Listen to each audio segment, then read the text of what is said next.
Welcome to Armchair Expert. I'm Dax Shepard, and I'm joined by Lily Padman. Hi. And we have one of my biggest crushes alive. He's a stud. Oh, what an animal. Sam Rockwell. You know him from absolutely everything. He's just got that X factor. He's got that sprinkle of just unbridled charisma. Yeah, he has an electricity. High on the soul spectrum, also uber comfortable in his own skin. Yep. Oh, Yeah, we love him. I don't know. I'm going to put him in a top 5, like most comfortable in their own skin. I don't know who the other, I know Snoop's there. Sure. He might be number 1, but that's a nice quality. Okay, on a scale of 1 to 100, where do you put you? Comfortable in my own skin. And let's just arbitrarily give Rockwell 92. Okay. We'll give Snoop 100. Okay. I'll go 88 Yeah, I think you're very comfortable in your skin. most of the time. Yeah. Yeah.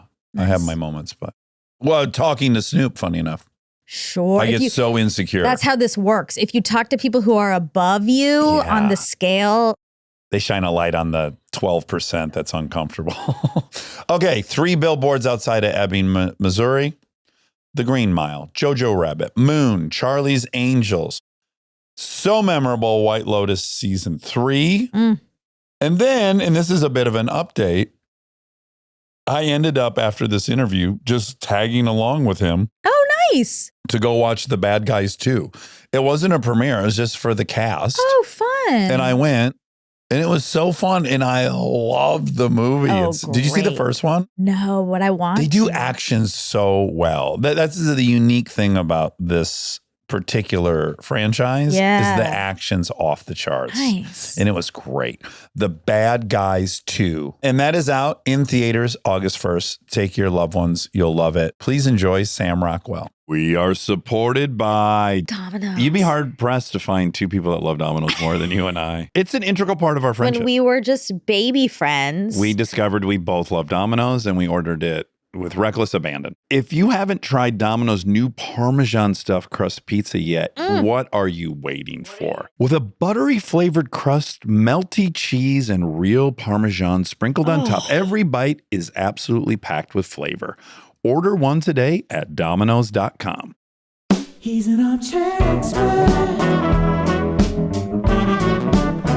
He's an armchair expert. He's an armchair expert. I got you. I'm thrilled. I got you some chocolate. Dax is undressed. I don't know if you're into it. Looks gorgeous. I don't know which ones you want to trade. Dark. No, both seem so. I took the one with the almond. Sorry. So. Yeah, I would have had the one with the almond too.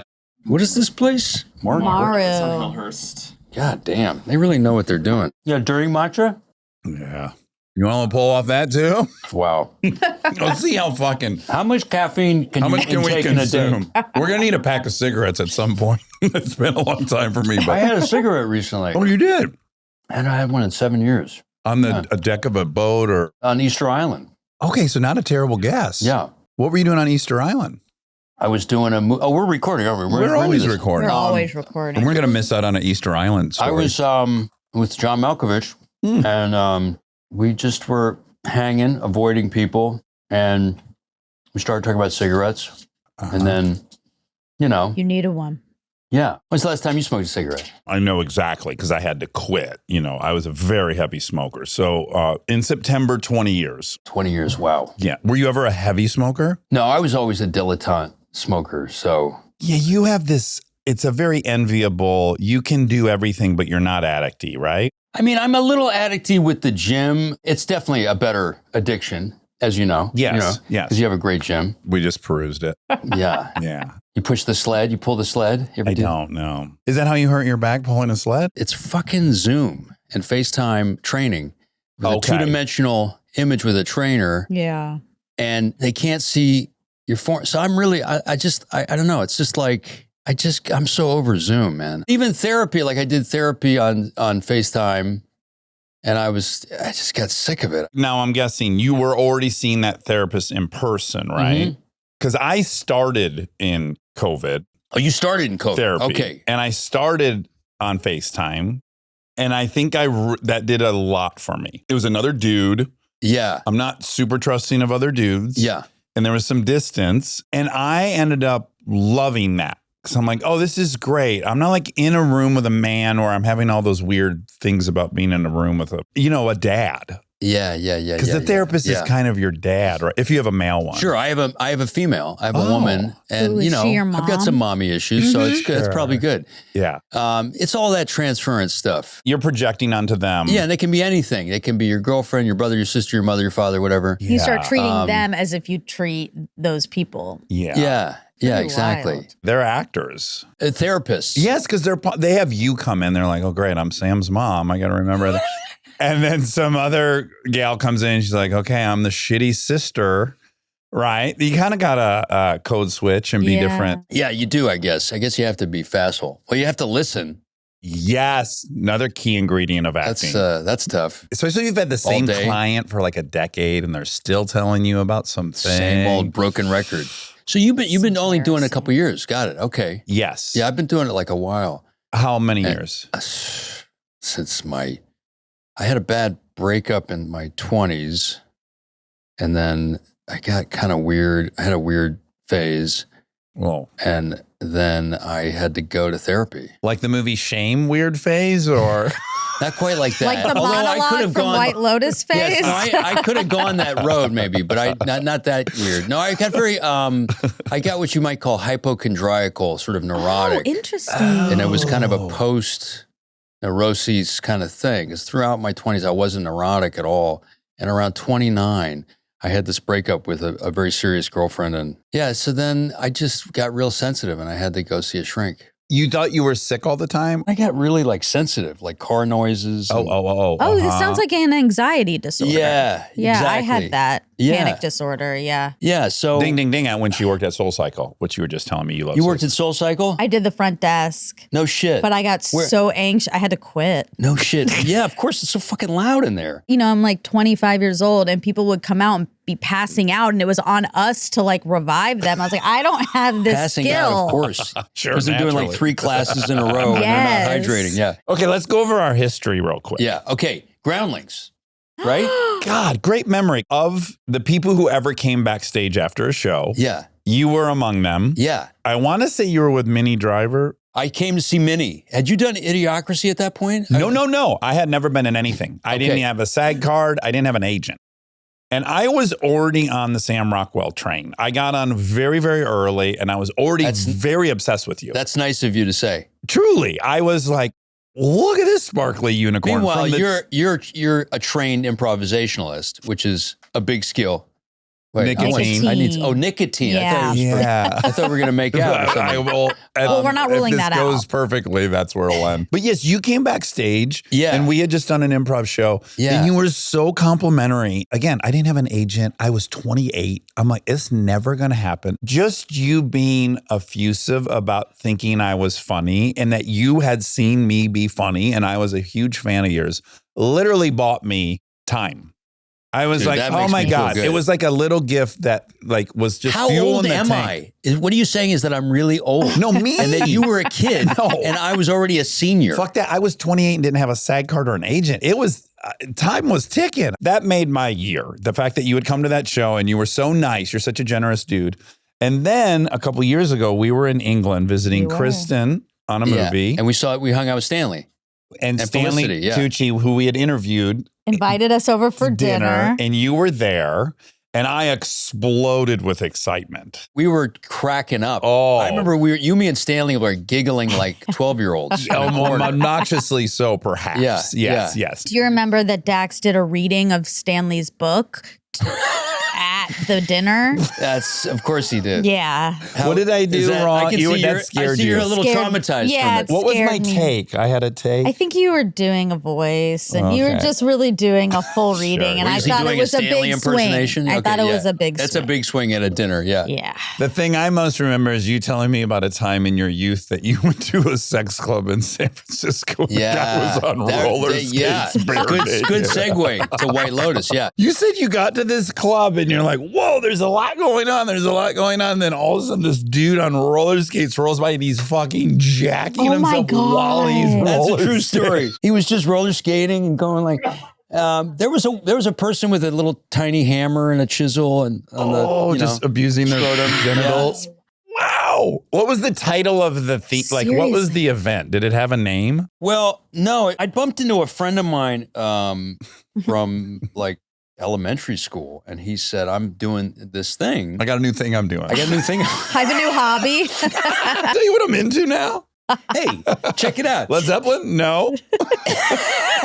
He said, "Check it out," and I said, "Oh, that's kind of cool." It was just not what I imagined. Really, I thought it would be kind of sexier. Yeah. And it wasn't so sexy. I was just like, yeah, no, this is not for me. Don't you find that where the rubber meets the road with a lot of this stuff, it's not what you were hoping for? It sounds good. Look at that. Speaking of sex clubs.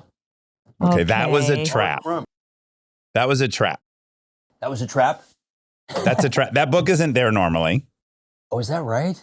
And I brought it in and I said to Monica, talk about therapy. This is ointment. And I want to see if the fly flies into it because I have some bizarre hunch you also like crumb. Well, yeah, sure. What's not to like? Stupid. Why mean, it's pretty great. Yeah, crumb's the greatest. Okay. Back to this dinner. The dinner was so fun. I had so much fun. I remember laughing a lot, yeah. Another obsession of mine has been Goggins for a while. He's great. Could you be happier that anybody's having the moment? I'm so happy. You know, and we've done Cowboys and Aliens together. Oh, is that?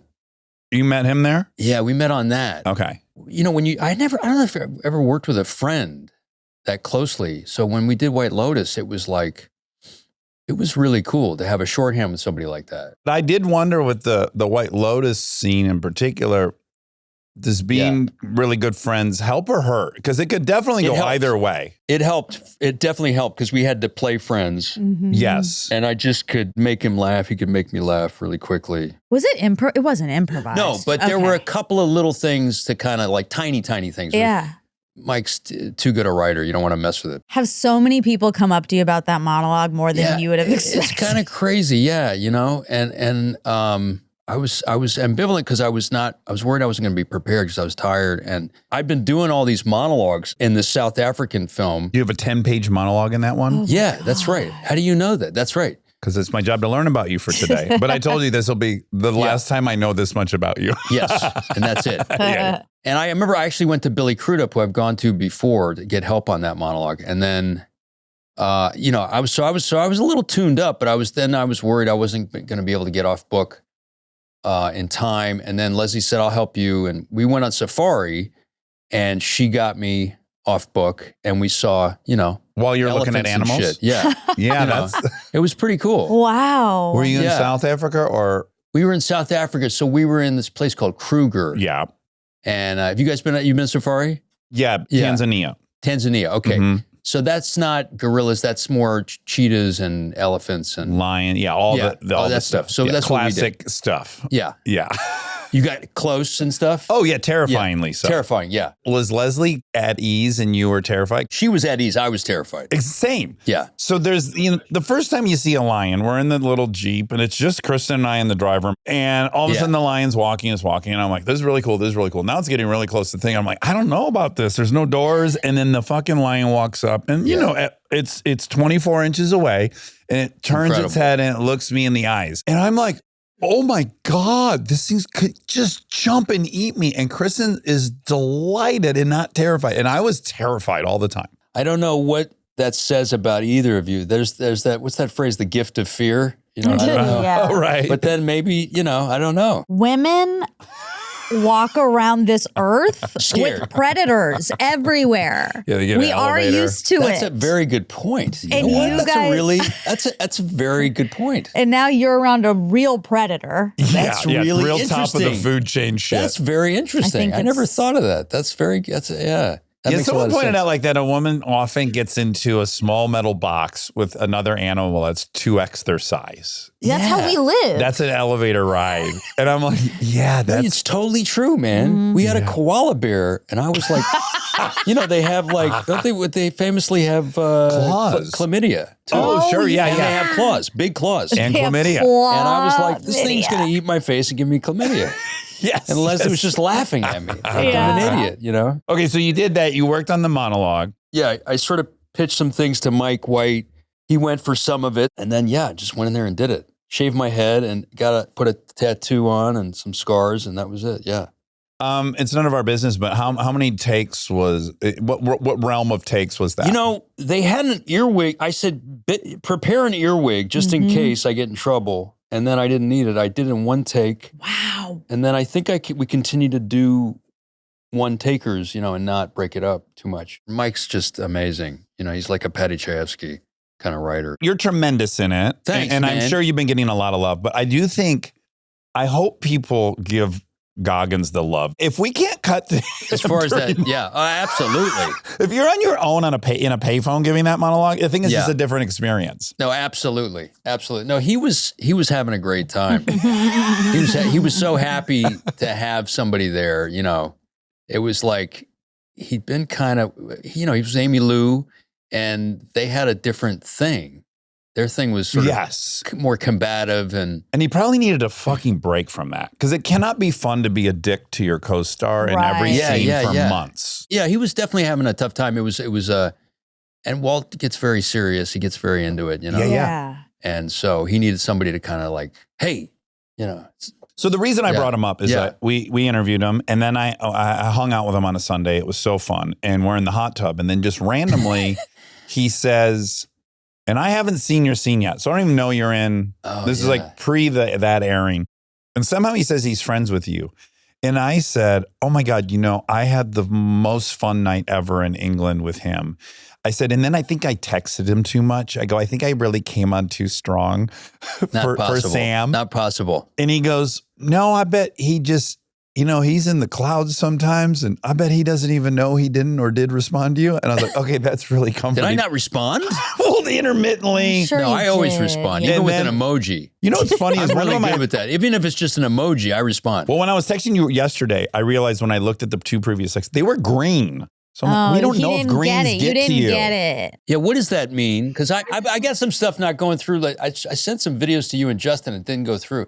I think I might need some technical help. But and then I want to own my own. I got a little carried away with leaving you voice messages of me just going, "I bet you did, you rascal." Which is my favorite line you've ever said in a movie. That's right. As George Bush. And so anytime I'd be thinking of it, I would just send you a voice memo. I remember that. Of me going, oh, that's right. I bet you did, you rascal. And how are you going to respond to that? I love a voice memo. I love a weird voice memo, though. Somebody just called them walkie-talkies, voice memos. Yeah. There's kind of, are you a voice memo person or you're not? I'm getting into it. I think it's with age. You not wanting to type? Laziness. Well, this phone is like really small. Like you got to like. You got an old one? Yeah, you got to like really type. What year is that bad boy? That may be why your video didn't go through. I think that's maybe what's going on. Is that a 7? A lot of stuff wasn't going through today. 7. I think I tried to send you and Justin the picture of Justin a couple of times. Justin Long. Yes. Justin Long is also due and ripe and deserving of the same moment Goggins is having, because I think there'll be a moment where people will look back and go, oh, right, he was perfect in every single thing he did. He is. He's awesome. So I'm flagging him as he deserves the Goggins moment. I'm flagging him too. The impersonations he could do. Oh, we had him on. His impersonations are incredible. I know. Is Matt Dillon? Yes. Matt Dillon is astounding. And did he do Matt Dillon too? He did Matt Dillon. He did a movie with Matt Dillon. He did it to Matt Dillon on the talk show. I don't think it went great. He can do Vince Vaughn so well, who's so hard to do. I know. He's so fucking funny, Vince. I saw him at this hotel. We met for lunch at this Four Seasons. And he starts doing this bit with the waiter. He's like, we want the special. Can you get the special? The chef wants to give us the special. The special thing. And the waiter's like, I'm sorry, sir. Oh, no. The chef asked to give us the special meal. Oh, my God. You don't do that. You know what I'm talking about. And, make it right. Make everything good. Make it right. Make it good. Make it good for us. And he keeps saying, and the waiter doesn't know what the hell he's talking about. God.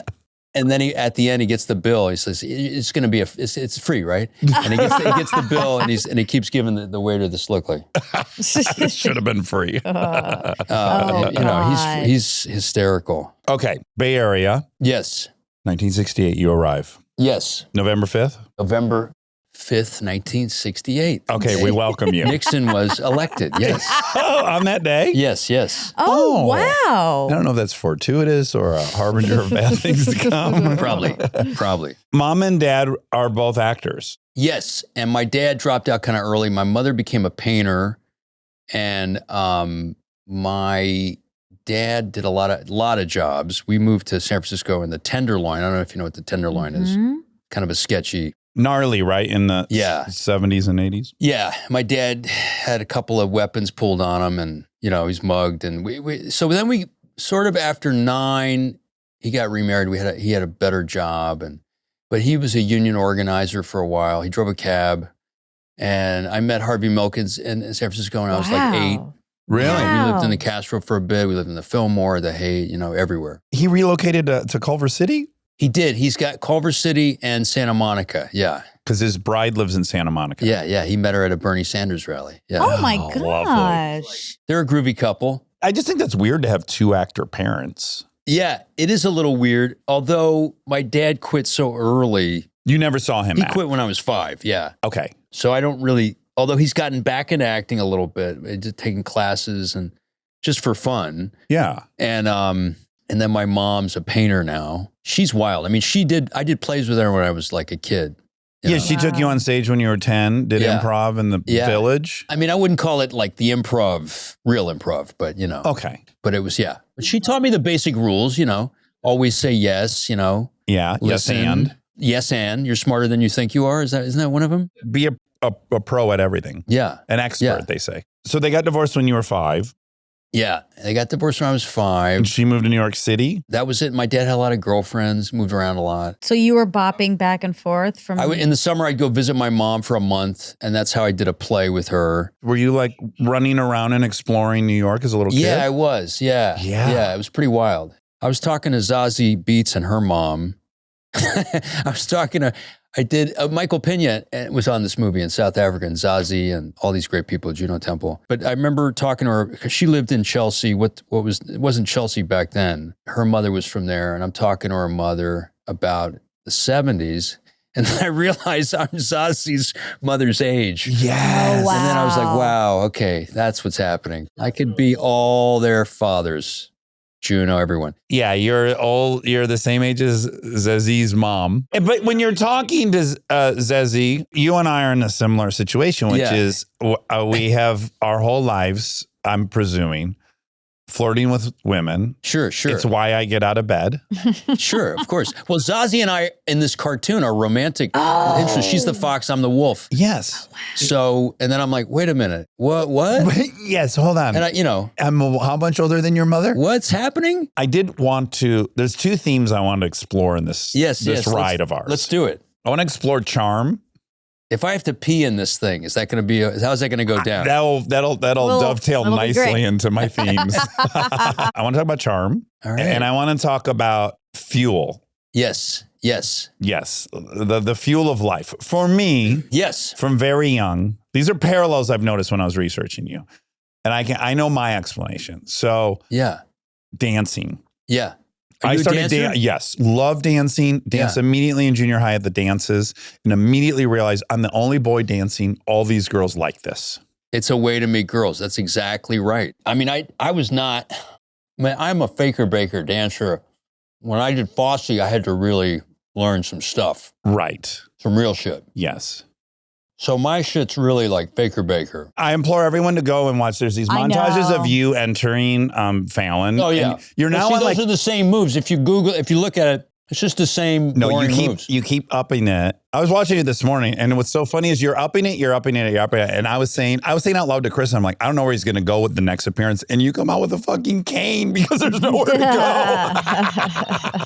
Yeah, that was a fluke. The guy I stumbled into a Willy Wonka entrance by accident. Yeah, it's definitely a way to get attention. I think that I've always pictured myself kind of like a Chris Walken build, like you're sort of like that. Uh-huh. I always wanted to be like a lanky Tommy Hearns, Chris Walken kind of. Stretch limo. Yeah. Yeah. And I always pictured myself that way, but actually I'm not. I actually have T-Rex arms and, You know, like if I were to throw out a jab or something, that's like I'm in my mind, I'm Tommy Hearns or something, but actually no, I'm like this guy. Right, you're more Sugar Ray. Yeah, I'm more like, you know, the guy Mayweather knocked out. But so I think I have like delusions of grandeur. I don't know where that came from. But there's a stubbornness where you go like, I Blah, blah, refuse blah. to accept this. Yeah. And so how do I maneuver around? Because that's not the vision I have for my life. But when I look back on a lot of the actors that I admire, Nicholson, Pacino, De Niro, you know, they're not big guys, you know, and I think with that comes the gift of fury, you know, and I think that's a good gift, you know, like a John Malkovich or somebody like that who I just worked with, you know, Yeah.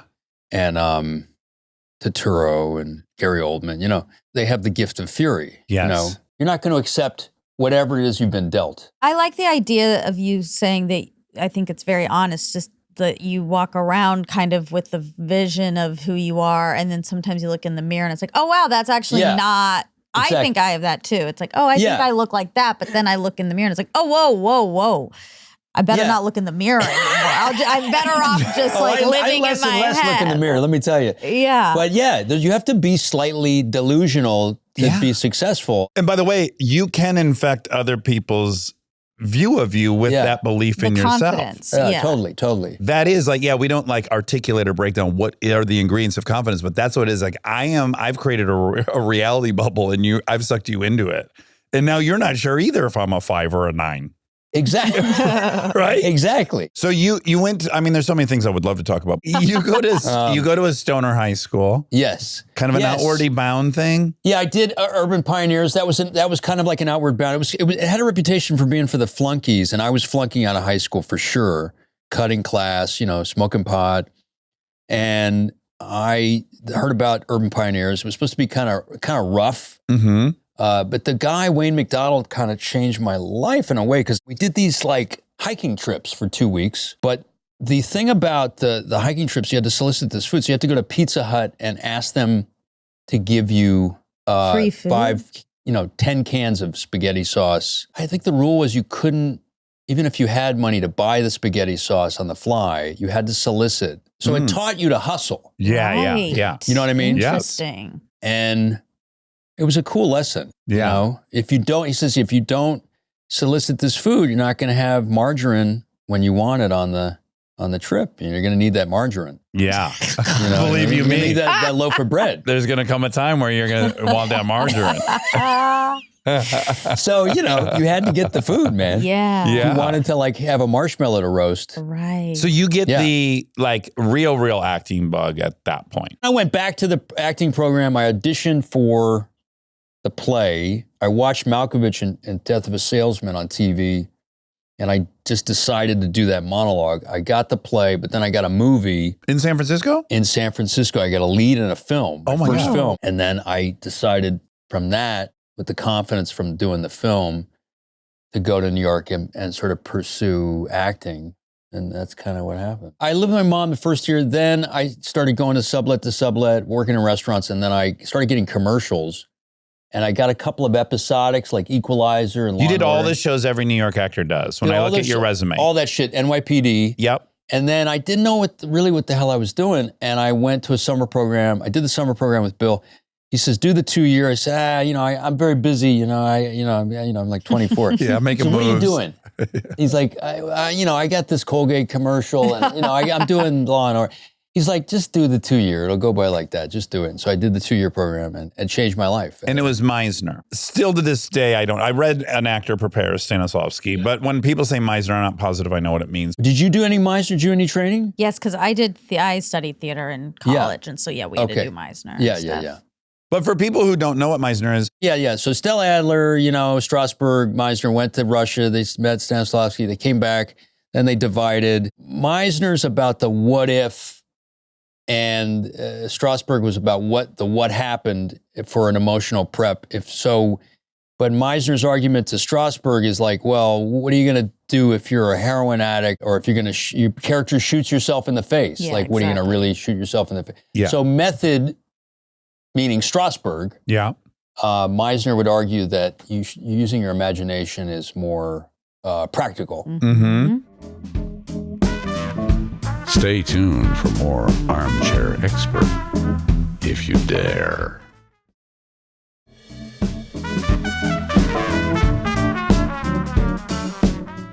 Tell me about Idiocracy. And you and Justin are fucking, and Maya Rudolph are fucking phenomenal. I love that movie. And I know Judd a little bit, but like, how did you come up with that character? How did Justin, I don't know if you had, you guys had scenes together, right? We had no scenes together, Okay. but we hung out a bunch on the movie. That's like where we met, and we would You're go out. hysterical in that. Oh my God, thank so you. what do you do? How did you prepare for that? I wanna had ask done Justin that. the same thing. I had done a version of that character, Frito, on stage at the Groundlings. And I was doing an episode of King of the Hill. I got along really well with Mike Judge. And then 2 scripts of his were floating around. Yeah. One of them was 3001 is what it was called. I read it and I said to him, I would love to come in and read this role for Frito. But he was written as like kind of morbidly obese. And he's like, well, yeah, I kind of had someone else in mind. You know, that wasn't, Yeah. I don't know if that's the one for you. I begged him to let me come in. Yeah. And I did Frito, this character I'd already done before. And he was just like, I could just hear him laughing, right? I was like, okay, that's all I was hoping. I'm like, yeah, I'm not the dude you wrote. It's not the right guy. But fuck, he's laughing, and that's all I really wanted. Yeah. And then he cast me. And then I gained like 25 pounds in 3 weeks. Because the guy had to be eating fructose and shit all the time or something. Flatulin. I think he ate flatulin. So good. How did you come up with the character for Groundlings? How did you come up with that initially? So God, What was the impetus for that? She's so mad. I'm not Are you mad? I'm not mad at all. But we do have to learn about you, but that's fine. Yeah, Let's yeah. hear All about right. We're going to talk about. I want to talk about your Meisner experience. No, today. God, no. Well, no, we can turn it We around need on to- me. It's fine. But I'm just saying, it helps We have me. to We still learn have to go about through your your entire mother. Okay, all right. What do you want to know? But just quickly, you on the Groundlings, what was how did it just came out of a suggestion from the audience or something? No. We also wrote sketches, right? So half the show, like you came to a only improv show, but generally the shows there, the Sunday company, the Saturday company, it's all sketches, and then you do like 3 improv sets during the show. Yeah. But mostly it's all written. It's all Saturday Night Live like sketches. Yeah. And so the first time I ever did it was with Melissa McCarthy. And we worked at a grocery store, and I was a bagger, and she was a cashier, and we were falling in love. And you can imagine Melissa McCarthy. Fuck, that's so good. It was so fun. Was she a dummy too? Absolutely, yeah. I was like, I got a tape deck in my truck. You want to listen to my cassettes? What made you guys? She talked like that too? She had her own fucked Oh. up. She had the female version of You Frida. guys just said we're gonna do a. Skit, We work at a grocery store, and we're falling in love. and we're stupid. And we're stupid as it gets. And Wow. we're made for each other. That's fucking And amazing. she is so excited to go listen to some cassette tapes in my truck. But all of this is based on the Wow. dude in high school who always talked about his uncle who was a tow truck driver. I mean, that's where it really comes from. Wow. Is wow, a guy, wow, it's wow. very exaggerated, but this, Just say it. What is it? What is she it? just had Goggins look on her face. She was going, it was like a half smile. What is it was it? like, What am I- wrap it up. She's Wait. telling me to Oh, wrap oh, it she's up. telling you to wrap- okay. Because the show's not about He's me. normally not supposed to say out loud the thing I'm projecting, but he it's kind of can't fun. help Now that we're on himself. camera, it's Yeah, fun to call sure. out. Anyways, this guy was just always like, my uncle has a tow truck, and I went out with him, and we hooked up a brand new Trans Am. Wow, that is fantastic. Oh, Yeah, there are real that's good people out stuff. there. I don't know that I've ever had That's good stuff. a new character since high school. I just accumulated all these kids I met, and I was Sure. doing Oh, the robot. impersonations. The robot's new. That's He has a true. character, That's the a robot. robot What's character. that? It's very cute. What's the robot character? I am a robot and I always talk like this. I want to be a real boy. Yeah, wants the to be a robot real wants to be a boy. real boy. It's really it's sad. a Pinocchio story, but he's got a cold and he's a It's robot. age-old. Okay, you go to, but we got to Yeah. get to you. You go to Okay, New all York right.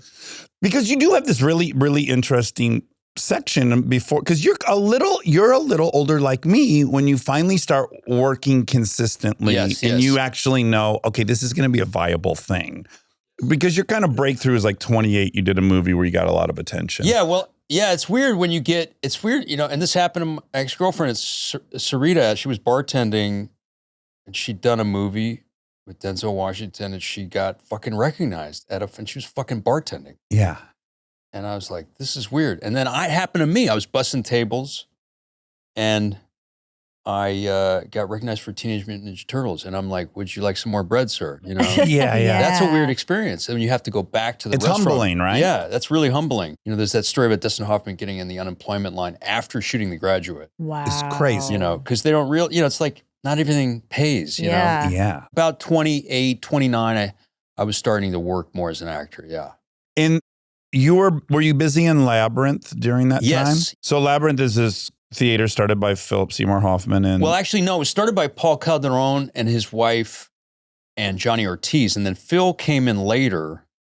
And I was one of the first gringos in there. And then Phil came along. And then he kind of reinvented it with Stephen Gerges and Johnny Ortiz. Okay. They kind of like took it over and sort of like, it is what it is today. And how did you get on with Phil? Oh, Phil was a mentor and a close friend. And he directed me in a play. And he was...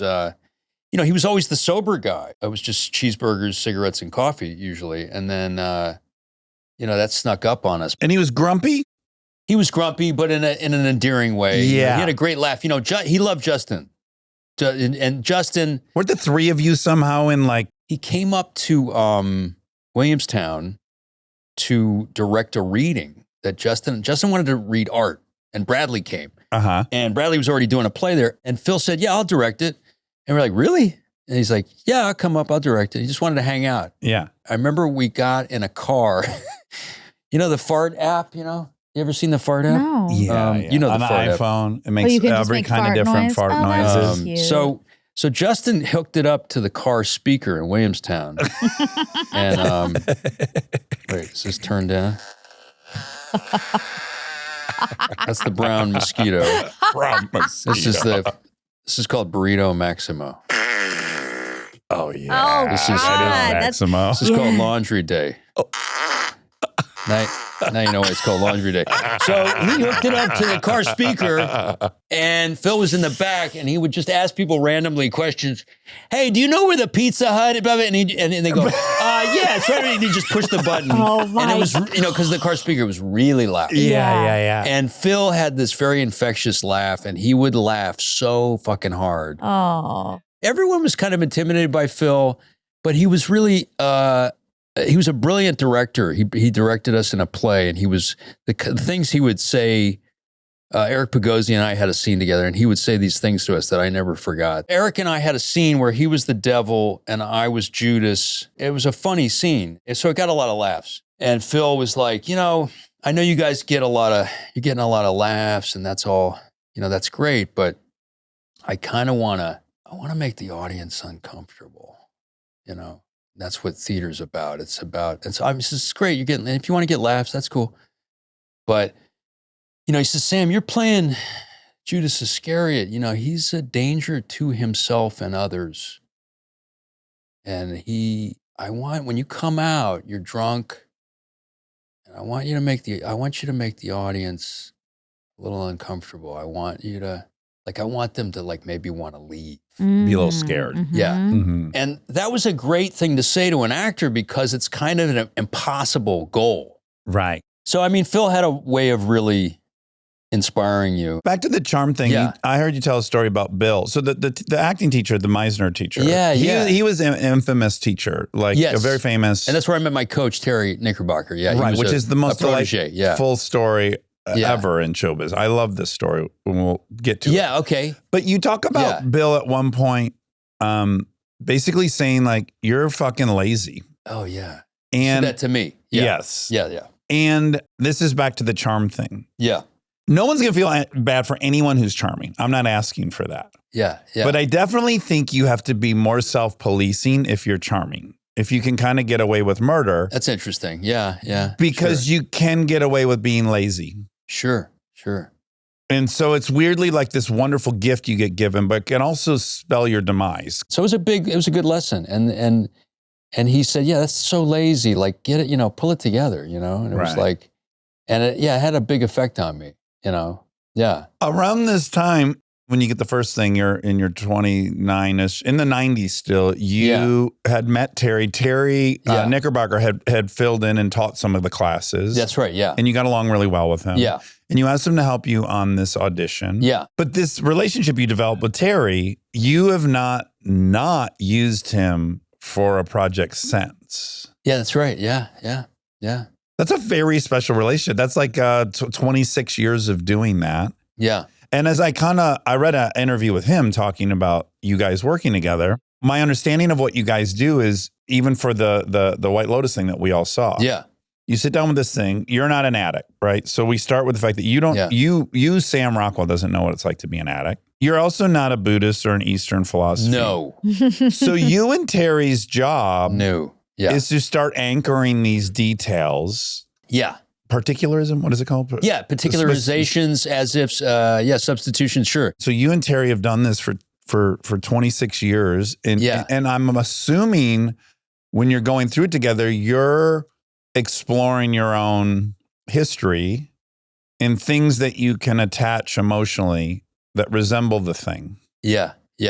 And so these sessions with Terry have to be really therapeutic, no? Oh, yeah. And he's a big therapy guy, too. Yeah. Are you free associating when you work with Terry? Absolutely. And letting everything out? Like, wow, that's weird. That does remind me of blank. Absolutely. Like very Free intimate. association. So is it very intimate, fair to say Terry might know you like in a way better than any person alive? Yes, and him, yeah. Now, as a super fan of yours, as I said I was, and I followed everything. Yeah.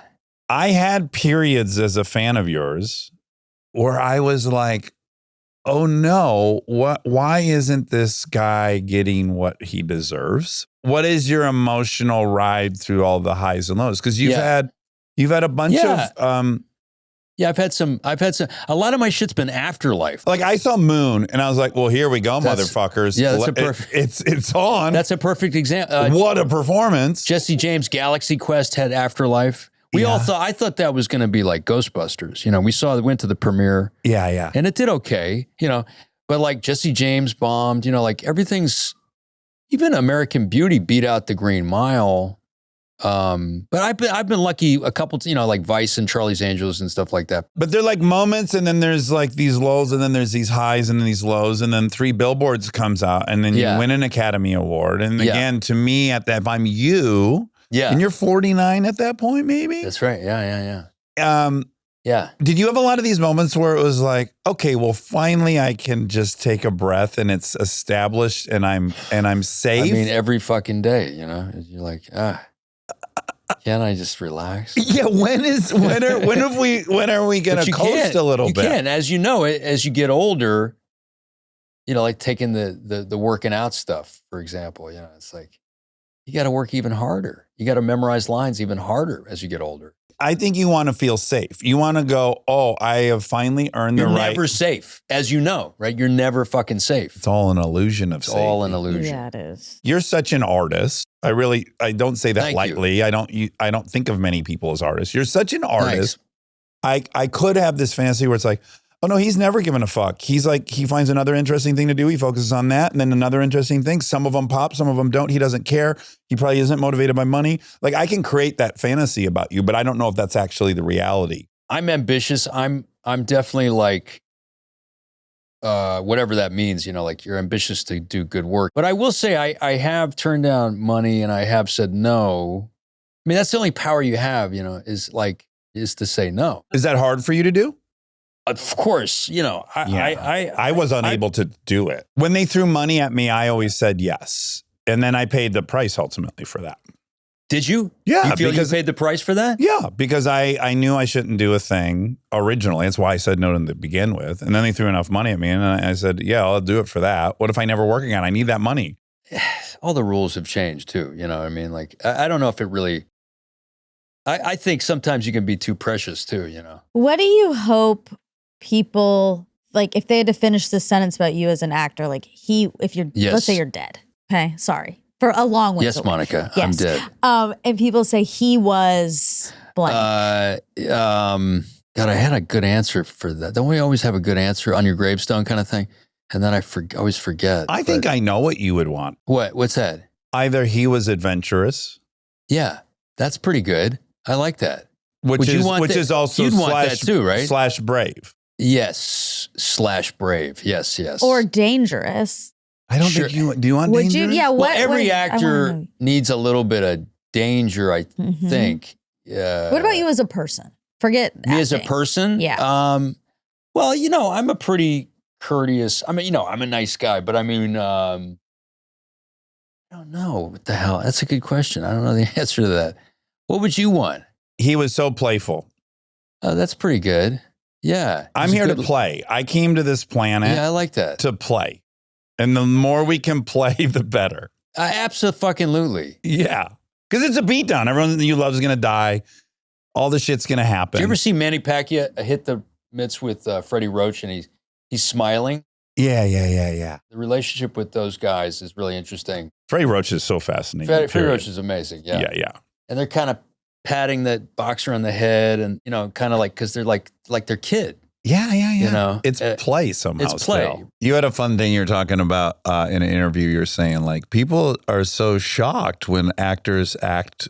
Yes.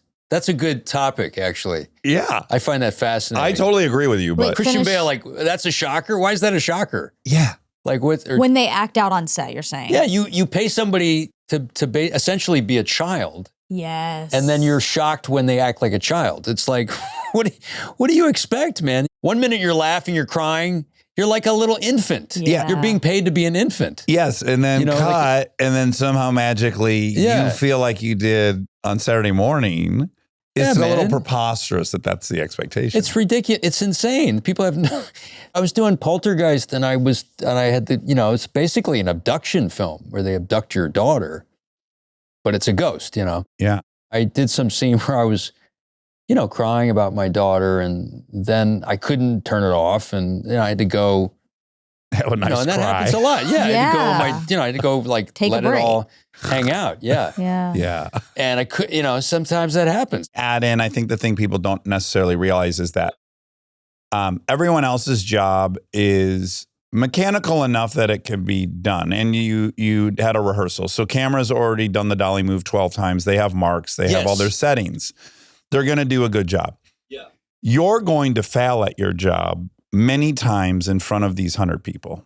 That's right. You're going to fail over and over again. Someone's going to come talk to you and tell you By the way, ways they you- fail too. They're failing. It's out of focus or But whatever. that's why after you failed 8 times and you finally are getting it on 9 yeah. and a guy drops a flag into the shot, it's a bummer because It's a bummer. Yeah. it's a bummer. Yeah, that Alison might have been Lowe- that you're coming from fear so often you think that was the time. Absolutely. You're coming from fear. Alison Lohman on Matchstick Men, she shot a scene. She had to cry, and then it was out of focus, and they had to go back. And that happens. Viola Davis did that on Doubt with Phil and Meryl Streep. Yeah, that happened to her. She had to shoot something again. Very emotional. How did you get on with Nick Cage in that Matchstick, man? Oh, we had a great time. I feel like you two are both equally weird in a way that could either Yeah. be flammable or really wonderful. Well, it's funny you mentioned Vince, and Justin and I we were hanging out, like we were doing these Elvis impersonations a lot. We would stay up late and do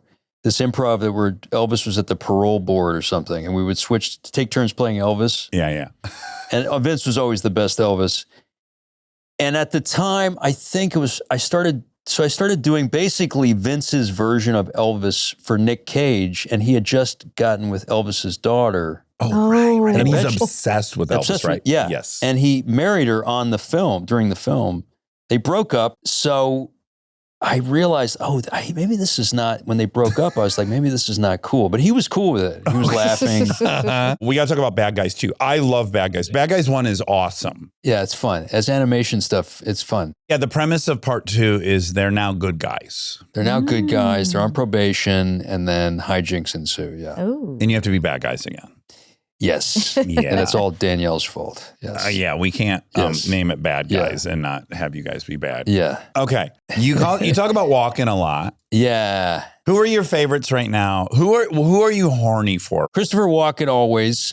Speaking of horned up, I forgot about the horned up elephant on the safari who almost killed us. Oh, tell me. He was in heat, I guess, apparently, because no. everything was pretty, a little scary, but pretty pleasant elephants. And then on the way to the airport, this very angry elephant came, and they said, "Well, he's in heat." And Was he he's dripping from the ears and shit? Like, does he have the? we didn't get that close, thank Okay. God, but he was coming towards the car, and apparently couldn't find a mate. He was tearing down trees. Oh no, he's like an incel. He was all horned up. He's Yeah. an incel. Yeah, exactly. He's a Oh my 10,000 pound God. incel. Incelevant. Yeah. Incelevant. No, he was angry. But yeah, Chris Walken, John Malkovich, Juno Temple's fantastic. Oh, what a monster. Great time with Pena. You know Pena. I had a great time with Pena. He's so good. I read the monologue with Pena, actually. We were in South Africa. And he was like, you got to do this. I have a personal question about Leslie because she just came up and it just made me think. What? First of all, how did you guys meet? I don't know if I know this story. We met at the Chateau. It's so Hollywood. It was At the Chateau Marmont. Chateau? She likes that. I love that to meet We cute. met. Did We you get the met. It's a bolognese? meet cute. Wait, huh? No, we used to eat the bolognese. Yeah, do they still have that there? Yeah, they do. We met in the lobby, and back then, it was a little sketchy, and there was a guy named Will, I think, and he introduced us, and I knew her from somewhere. It was like that Dreamweaver moment, and we saw each other, eye contact, and it was like, and then I realized it was Talladega and stuff, and then and then I heard she studied at Bill's studio. Oh. And so I was like, oh, thank God she's not a shitty actress. Right. Right. Because, I like this girl. So Yeah. 18 years. Year 18. Is it 18? Yeah. Yeah. Yeah. That's impressive. You too, right? Yes. Yeah. But you travel so much. And we have a This is dog, Extra yeah. impressive, I think. But we don't have kids, but we have a dog. Yeah. And you Yeah. live in New York? We live in New York. Yeah. Okay. And it was a choice. No kids is a choice. That's a choice. Yeah. She just wanted dogs. And I was like, all right, let's do the dogs. Yeah. We'll stick with the dogs. Let's stick with the dogs. Yeah. Yeah.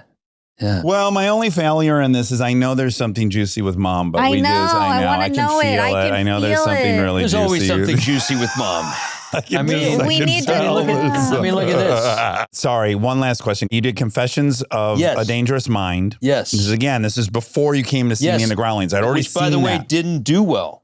Or initially, and George killed it. He killed it. Yes, great fucking movie. You're Yeah. phenomenal in it. So for Thanks. people who don't know, it's based on an autobiography by Chuck Barris, who was the host of The Gong Show. Did you ever watch The Gong Show? You're too young for that. Yeah. Yeah. Oh, great It's as show. game showy as it gets. It's the best show of all time. I want to find it on YouTube. Yeah. And the host of the show, Chuck Barris, Yeah. wrote a book claiming he was a CIA operative, and then he had assassinated And then people. Charlie Kaufman took the book and adapted it into an amazing screenplay. Yeah.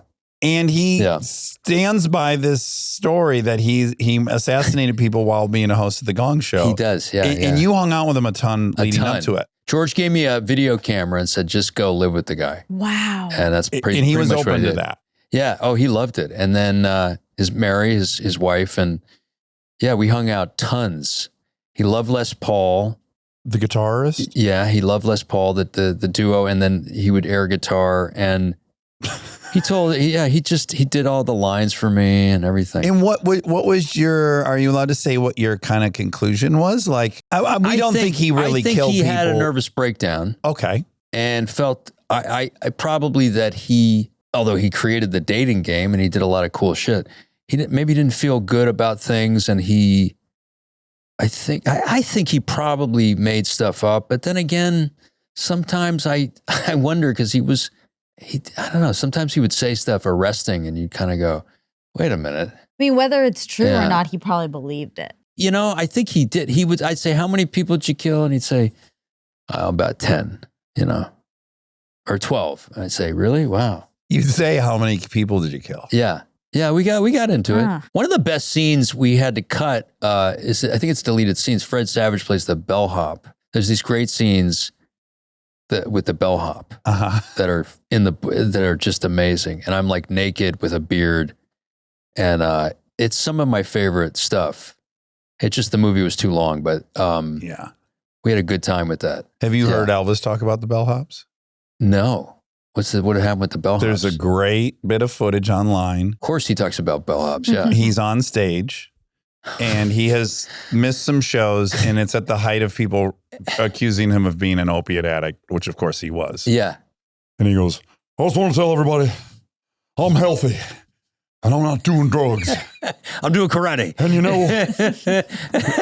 he goes, all this comes from those little bellhops.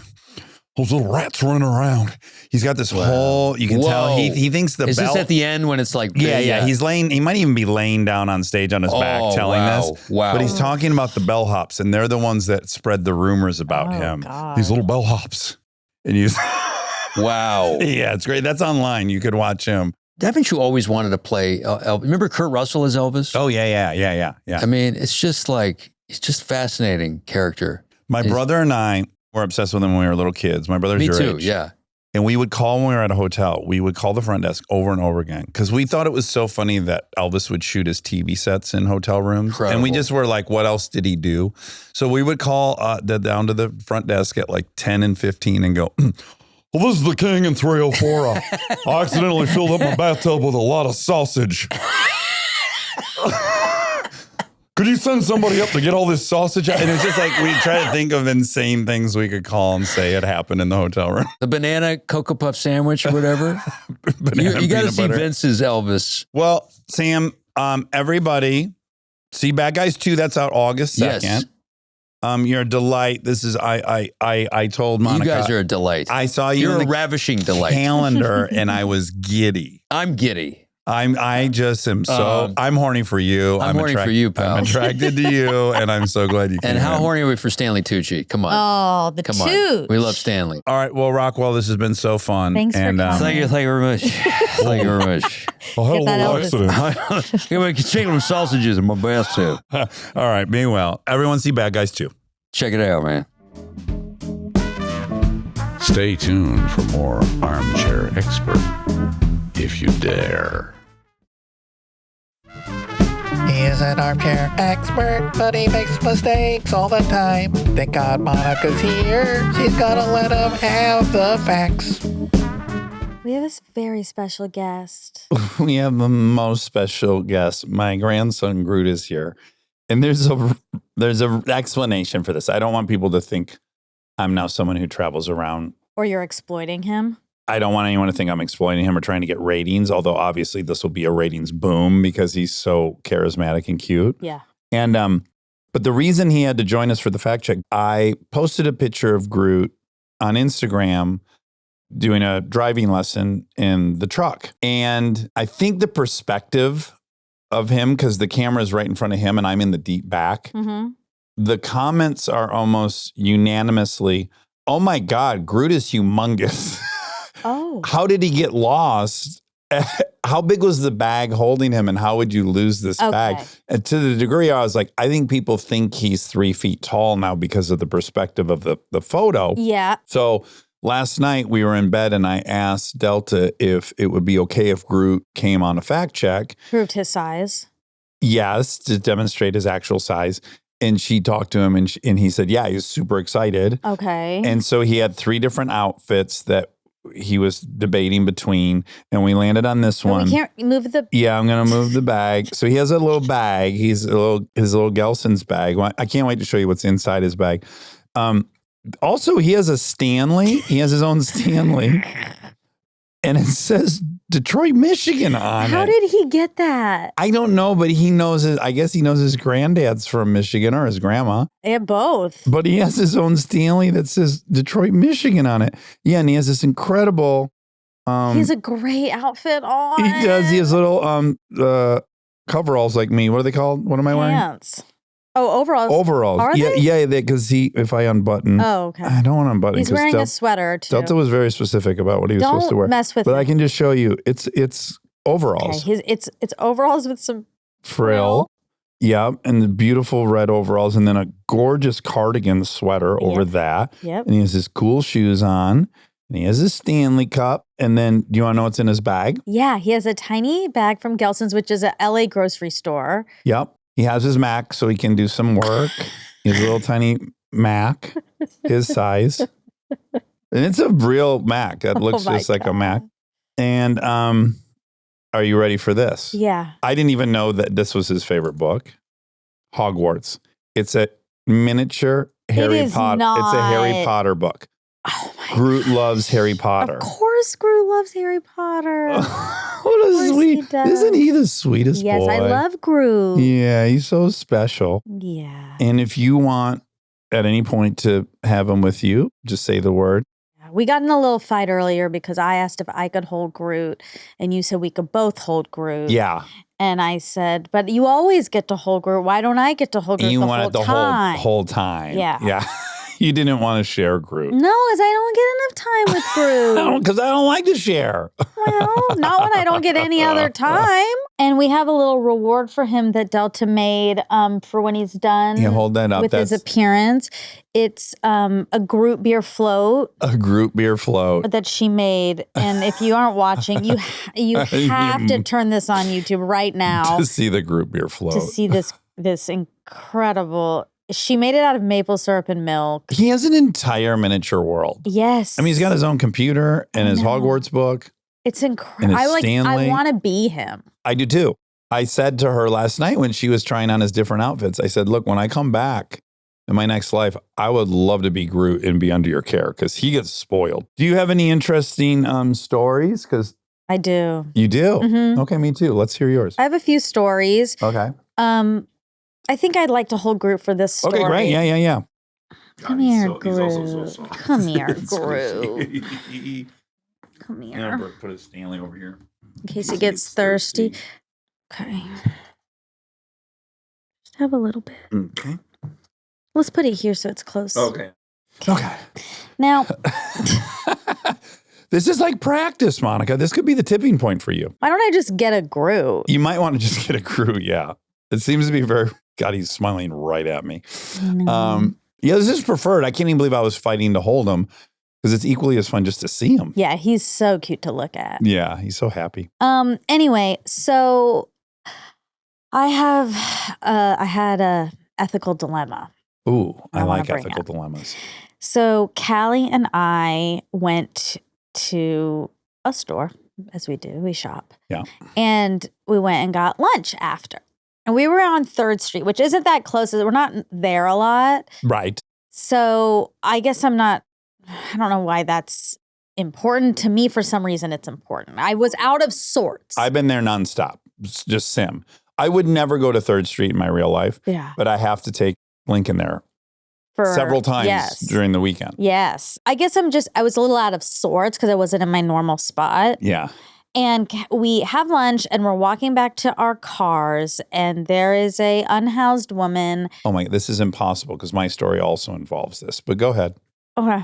There was an unhoused woman. I mean, there was multiple unhoused people that we passed, but there was one specific woman who was on the opposite side of the street and just, screaming nonsensical words and Angry, or because there's many versions of the Exactly. screaming. Sometimes it's really quite angry, and Yes. sometimes it's just like they're talking to someone that can't hear them. exactly. Yeah. So angry, yes, angry, but kind of hard to tell. If you just glance at her, you might not know she was unhoused or dealing with a mental issue, which she clearly was both.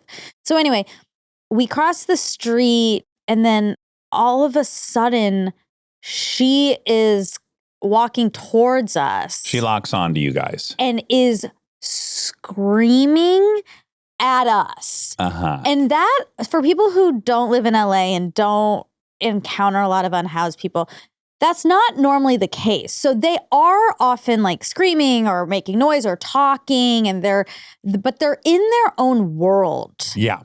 And they're never normally, when they're in that state of mind, engaging with you. Mm-hmm.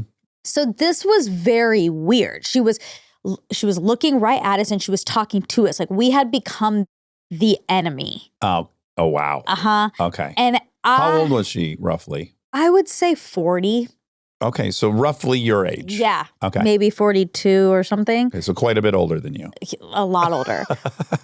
She is beelining towards us, screaming, fuck you, fuck you. And she's so mad. She is so mad. She's, you want to fight? Oh my God. Whoa. Yeah. And This is your nightmare. I know. Yeah. And I this is my nightmare mixed with I'm pretty actually weirdly good in these situations of clicking into I don't freeze. I'm surviving this, And she is gunning at me. And Callie was like, okay. Like she was kind of engaging with her. Yeah. Like, okay. Kelly's a little bit more like me. No. No. She like you. I think she's like neither. Like she's not gonna confront that person. Okay. But she's also like one time in college, her and I were walking in the dark and there was like kind of some crazy guys like driving by and they turned around in their car and I just grabbed her and like I ran her into this like hooded area. Uh-huh. So I take charge. Okay. She was just gonna stand there. Okay. Okay. So then she's coming at me and I left turn and sort of run into this laundromat. Uh-huh. And I assumed that Callie was either You ditched her. You left her on her own. I assumed she was either with me coming or because I was like diverting the attention away that she could just run away. Uh-huh. And then neither of those things happened. She didn't run. And then the woman, when I turned, she turned and went after Callie and was calling her the N-word. Oh, Mhm. okay. Screaming the Callie, N-word. just for the record, is extremely white. Yep. Just throwing it out there. That's right. Yeah. And so I'm just in the laundromat feeling like I force majeured. Force majeure is when an event that is biblical or Mother Nature. No, you know the movie Force Majeure? Oh, no, I don't. Yes, you do. It's the one with the avalanche. So yes. It's a movie, Swedish movie called Force Majeure, where a family is on a mountain and on a ski there's vacation. An avalanche, and the dad ditches the family. Not only does he ditch, he kind of steps over one of the kids to run away. Yeah. They don't die. Right. It doesn't hit anyone. It doesn't hit anyone. So then they all have to get back together knowing that the dad just did that. Okay. Yes. So I feel like I force majeured. Okay. That makes a lot more sense. And I told her, because then all of a sudden she pokes her head over to the laundromat window and like starts waving. And so I come out and I was like, did you go into somewhere? She was like, no, she just ran after me and started calling me the N-word. And I was like, why'd you? And then I felt really guilty and she told me not to feel guilty. But it really, I haven't been able to stop thinking about, I don't know if Gru should have heard this. Yeah, no, it's a great story that he needs to know about. His Aunt Monica? Well, no, I'll never leave you. He needs to hear these so that he'll know when it's time. This kind of situation happens to him. Okay. He's already heard it played out. So he might decide, A, that he likes that and he'll already have a game plan. Or he might decide, oh, she regretted that. I'm going to make sure I always grab my friend. I didn't. What? I'm parroting exactly what you. I know. I'm just saying I feel guilty. But she said you don't need to. It was bad. Where did she end up? Like, how long were you in this laundromat? Like, not that long. A minute or two? Yeah. Okay, so she just carried on. She didn't like get into. Also, I really felt as soon as I entered the laundromat, like I was in some sort of movie. Oh, yeah, because it was an extreme situation. It was such an extreme situation. Could only be happening in a movie. Yeah, and then you end up in this laundromat where there's like and then you're music. in everywhere all the time. And there's two people just sitting there kind of like looking at me because I ran in like all like a guy with a knife was chasing you. And I was like, shit, that was crazy. There's a crazy. And then you start talking to strangers. To them, but and they now didn't. You're her. Well, they ran next door to the dry cleaner. Yeah, it was wild. But yeah, she told me not to. I really think my fast thinking was we got to get out of this person's. What's the closest she was to you? Really close. Like, what's really close? 1 foot, 10 feet, 25 feet? Where your knee is. Okay, so 6 feet. Yeah. Yeah. Yeah. If my head was here, my feet would touch your face, I think. Right. So she's charging. By the time she gets to your like knee or calf is when I bolt to the left. Yeah, I'm out of here. Okay.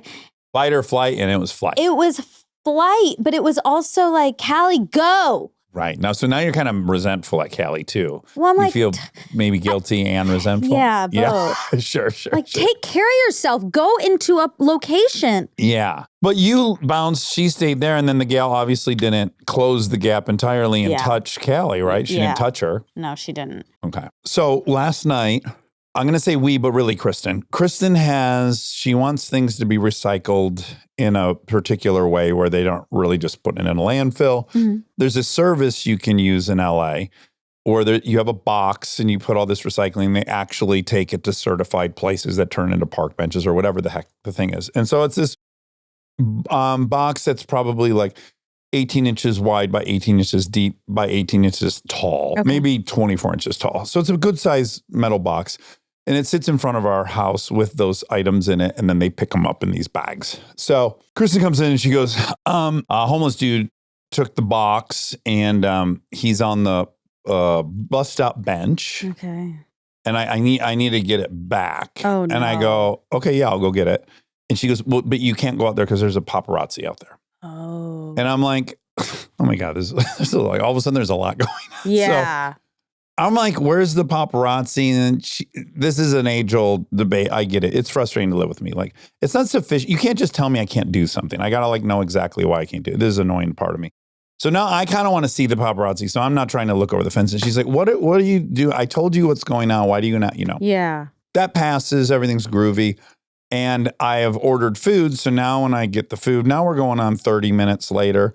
When I get the food, sure enough, there's a dude with a huge telephoto lens, like, 20 feet away, talking to the delivery guy and everything. And I'm like, oh, God. Because, yes, I cannot go get a box back from a homeless person No. while a paparazzi's taking photos. God knows what people's assumption of that scenario would be. Agree. So suffice to say, a good hour and a half goes by before the paparazzi guy leaves in front of the house. So now I'm like, okay, I gotta go get that box. She really wants this box. Now, side note, maybe Rob will understand this. You're not watching Mobland, right? Mm-mm. God, I want you to watch it so bad. It's so good.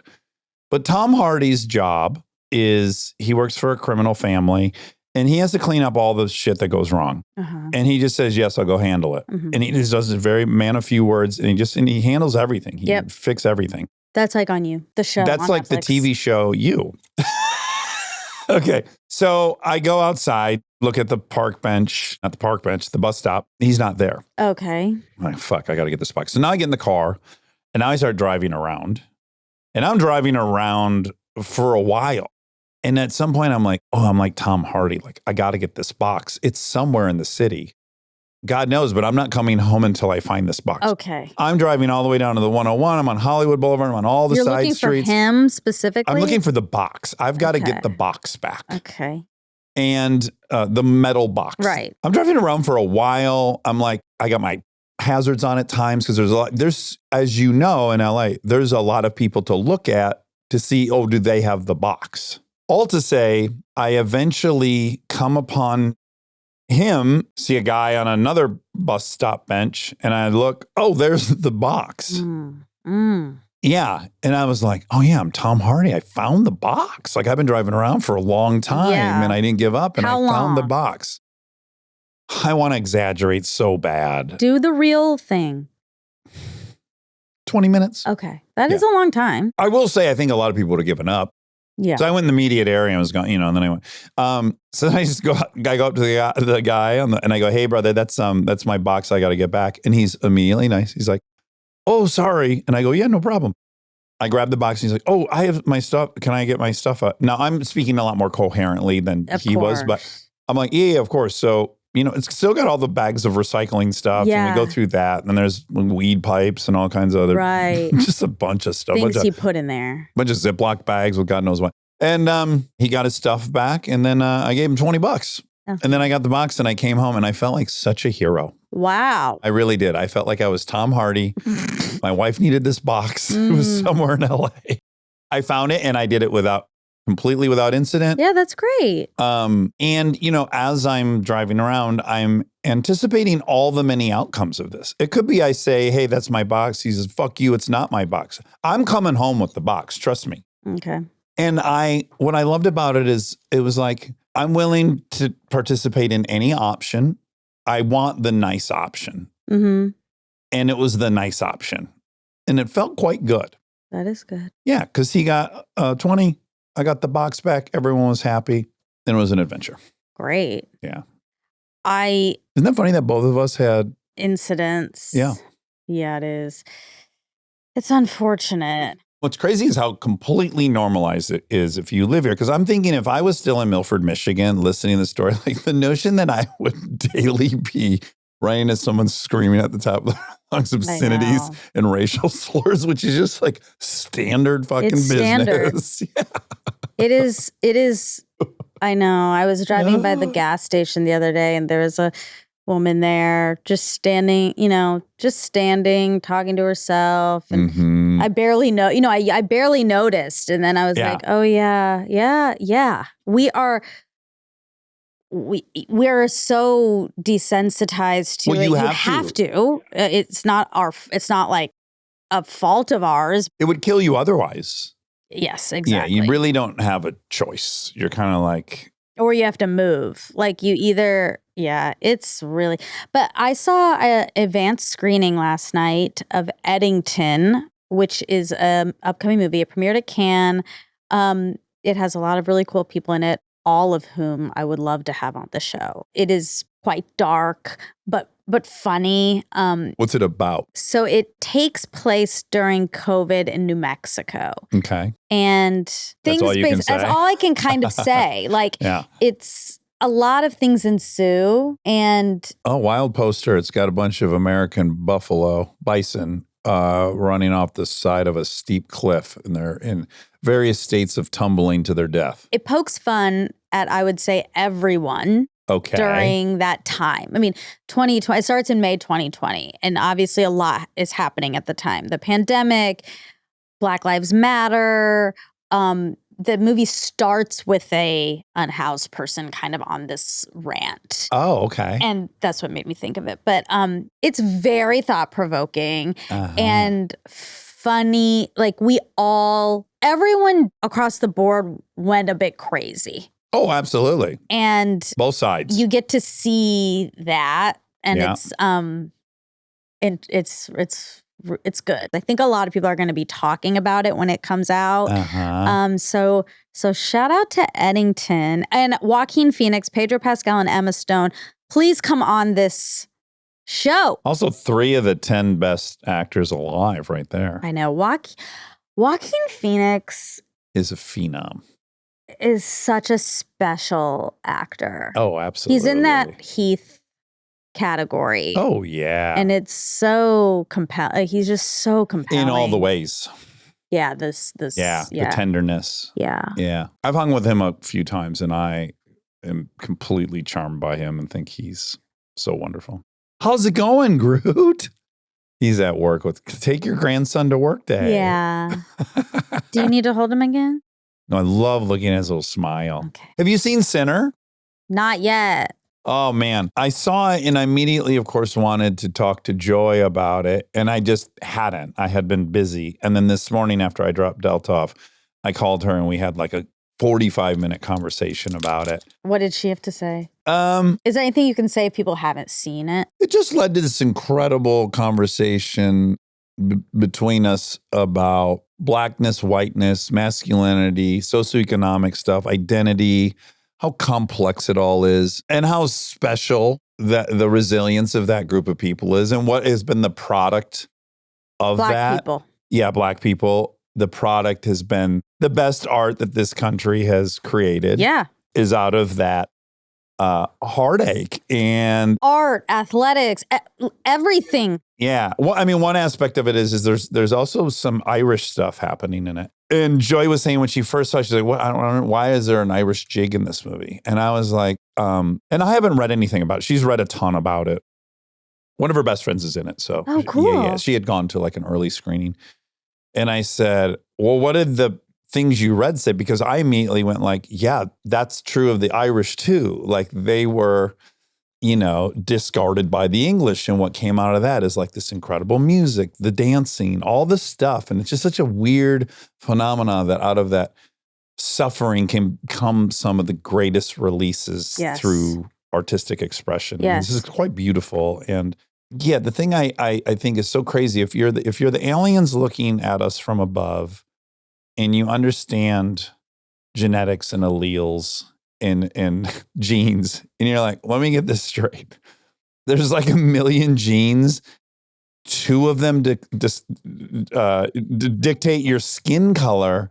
And this whole artifice is based off of maybe the most minute bit of your genetics imaginable. Yeah. Like it's just insane I know. how strong and permanent the thing is when it's such an insignificant piece of human. I don't know. Yeah, it is. That was just a wonderful conversation. I just have so much gratitude to have her in my life, to have very in-depth and honest conversations That's nice. about that stuff. Yeah.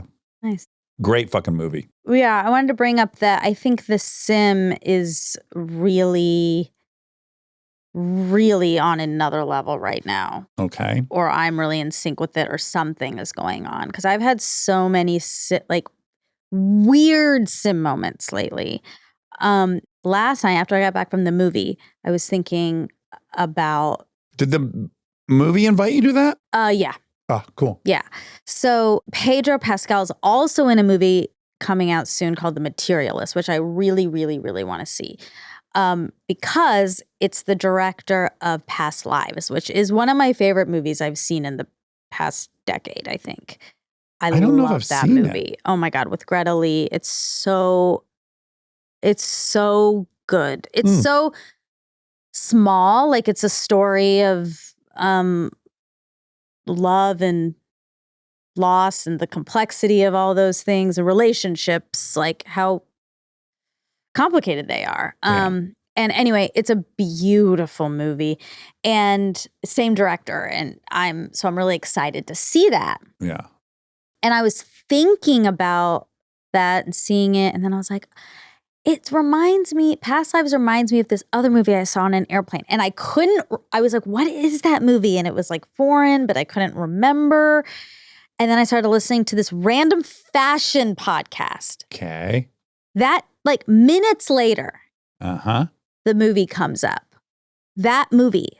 That you were trying to think of the name of, the foreign film. Yes. The worst person on earth, or the Worst person in the world. worst I think person I've in the seen world. that Thank one. you. It's so good. Yeah, what's it about? It's a Norwegian woman and like she falls in love, but then there's like a cheating. I mean, it's just like a comedy romance, but deeper. Okay. And also a really beautiful story. It's an incredible movie. But I couldn't remember, and then they said it. Oh my God. Within like 10 minutes of all the movies in the whole world, that's weird. Yes, that is. Really weird. And then another sim, we have upcoming guest, great episode. I was editing, and she brings up Lowell, Massachusetts. Okay. And when I was editing it, I get to that part, Lowell, Massachusetts, and my jaw dropped because just hours before I was on Instagram, and what pops up? This clip. We're not in Boston. We're in Lowell, Massachusetts. Or Massachusetts. I cannot ever say Massachusetts. Massachusetts. Massachusetts. I don't know. Whatever. So that was Is it random people or is that? No, that's Jessica Simpson. That's from Newlyweds. Oh my God. And it was a bit like she couldn't. You remember that show? Like yeah, she said things wrong. She said things wrong. She did things wrong. She couldn't do the laundry. Whatever. Yeah, that was the tuna. premise. Yeah. And oh yeah, what was the tuna bit? Chicken of the sea or tuna, and she didn't know if it was tuna. If there was chicken in the sea. I was on that show. You were? I was, because it was when I was over there shooting that video. And then somehow I was just like, I want to say I went in the hot tub and maybe got drunk or something. Oh and my then all of a sudden they God. were shooting the show. And then I think Wow, that's a big deal. That was a big show. It was. I loved it. Anyway, that popped up on my Instagram. She's saying Lowell, Massachusetts. Don't act like this isn't nuts. Don't brush this off. The last thing I'll add before we do facts is in case you're curious why I have this crazy haircut, Oh, yeah. it's because, have you seen the Brad Pitt GQ article? I did see Photo it. shoot. You did or didn't? I did. And what did you think? Hot as hell. God damn it. Yeah, I know. It's almost like the older he looks, the hotter he is. He's got like dirt on his face. He looks so good. He's got a shaved head. He's got like a white. Not every one of his cohorts is aging the way he is. I'll say that. Mhm. without disparaging anyone in particular. Fuck Look me. at him. You know what is weird though? What this has been tripping me out. As he gets older, he does a little bit look like my dad, which is crazy. I think primarily because my dad had really full, big lips and just a similar face. Yeah, I just like, oh my God, like my dad was almost Brad Pitt. That's cool. It just needs to go a few degrees one way or the other. Really cool. Yeah, but him riding the motorcycle on the beach and he's got the goggles and his face is all dirty. Fuck. He's a stud. He's just laying, that one shot of him laying, like he's just taking a breather, thinking, laying down on his back in a white tee. Yeah. Ah! I know. So anyways, I saw that and I lost my shit. Yeah. I can't even, I know you know what it does to me, but it's so powerful. I know. It gets me so like. I love that. Yeah. And so I'm like, I've had a shaved head. I look terrible with a shaved head, but I want now a shaved head. Right. And a gray beard. Yeah. And whatever motorcycle he was riding, the whole package. Sure. I basically was like, what's the closest thing I can do to a shaved head? Yes. And I landed on this. Mohawk. Mohawk. For the listeners, Dax has a mohawk. It looks great. It's not a huge. You don't hate it? No. Okay, great. It's not a huge mohawk. It's like Yeah, it's mini. conservative. It's a mini hawk. Yeah, it's like maybe 2 inches long. Yeah, it's nice. Yeah. And I've really tried to think about what's going on. People love superheroes, right? They love superheroes for all these many reasons. Yeah. And I really think like for me, he's as close to a real version of that for me. He's kind of like a superhero to me. And so when I see him doing his superhero thing, I just, I don't know. Yeah. The titillation is like, wow, how could he have now this facet as well? It's just like it never ends. I don't get sick of it. It's always a new look. There's always, he's in a dress at one point, somewhere. I'm like, fuck, that's a rad dress. Yeah. Yeah. I just think like the endless, like he remains novel at all times and he is aging. So it's like the story keeps on evolving. Yeah. He's great. I do think though, I try to think about like, as much as I would love to look like him and stuff, I also imagine it's a burden. For sure. It has to be a major burden. Like, I don't know how the outside thing won't infect the internal identity. Yeah. You just have to truly be a superhero at that point for that not to just, that to not be like some kind of. Well, even superheroes have kryptonite. Well, one does, yeah. They all have. They all have a thing. They all have a fatal flaw. Yeah, they do. Anywho, okay. Yeah. That's my hairdo. It's your hairdo. That's my hairdo. It's nice. Summer Rudy, do. it's been a pleasure having you. Groot, thanks for coming. Yeah. Do you want to stick around for facts, Groot? Yeah. Oh my God, his smile just got bigger. It really did. If you guys aren't watching this fact check, you just must. If your heart can handle it. If it can handle it. Warning. Ugh. All right. Love you. Love you. Stay tuned for more Armchair Expert, if you dare. We are supported by Domino's. You know, I have the app. Me too. It's not talked about in this ad spot, but I do got to give a shout out to the lava cakes. They're outrageous. I want it right now. At long last, Domino's finally has stuffed crust pizza, and not just stuffed crust, Parmesan stuffed crust. Oh man, what are you waiting for? Who doesn't love a little Parmesan? Nobody. That's who. It's hard to believe it's taken them this long to make a stuffed crust pizza, but let me tell you, this was worth the wait. They've taken their buttery flavored handmade pan pizza dough and stuffed it with melty cheese.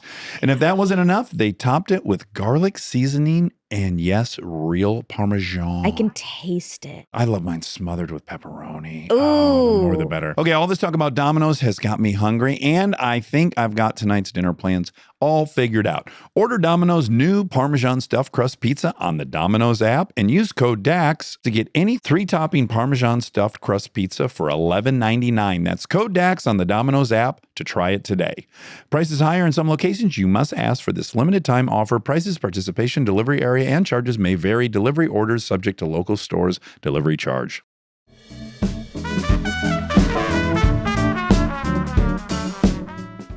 Okay, some facts. I really invited myself. That's great. Maybe the most I've ever done. Did you just get in the car? I was like, I'd love to come to this with you.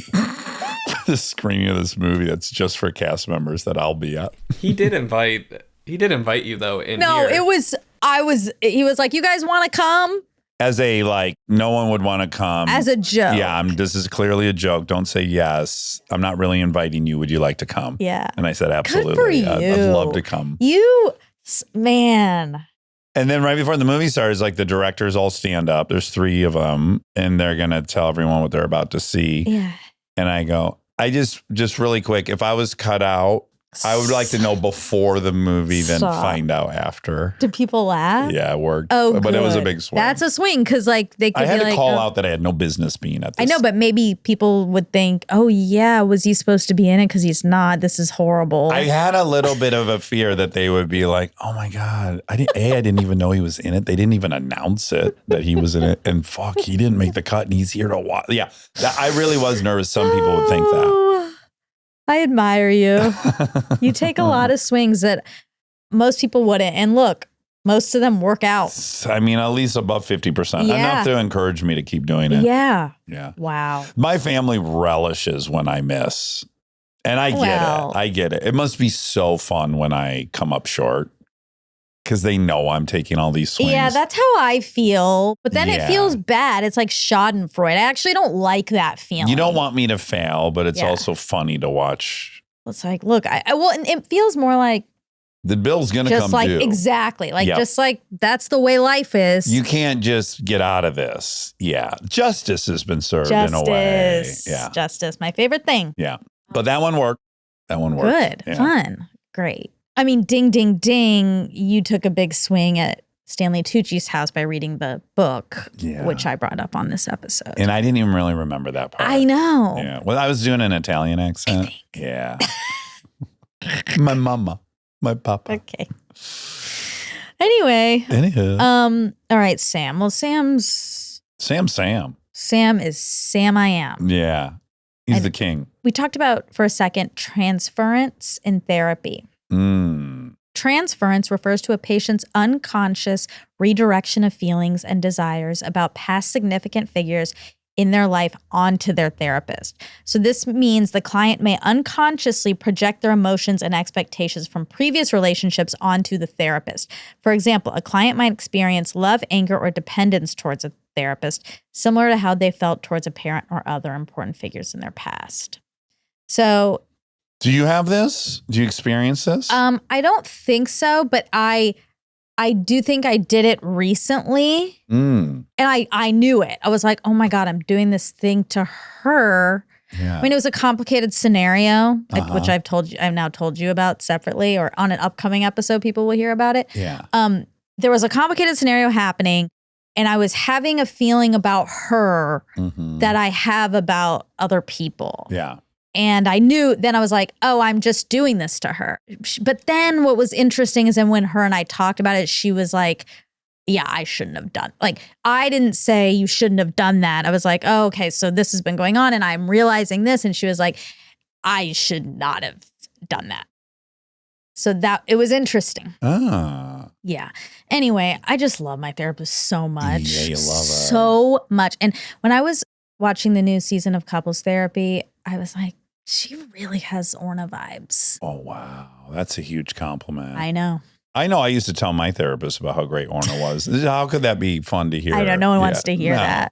Or Phil Stutz, when we were obsessed with Phil, I would share with Right. my therapist how much I like Phil Stutz. Yeah. But I had to be honest. That's but maybe the point. I didn't. Yeah. Oh, yes, you do. You do in therapy. Yeah. Yeah. But if someone's just going on and on with you about how much they love a certain podcast that's not yours, they might at some point like rein it in.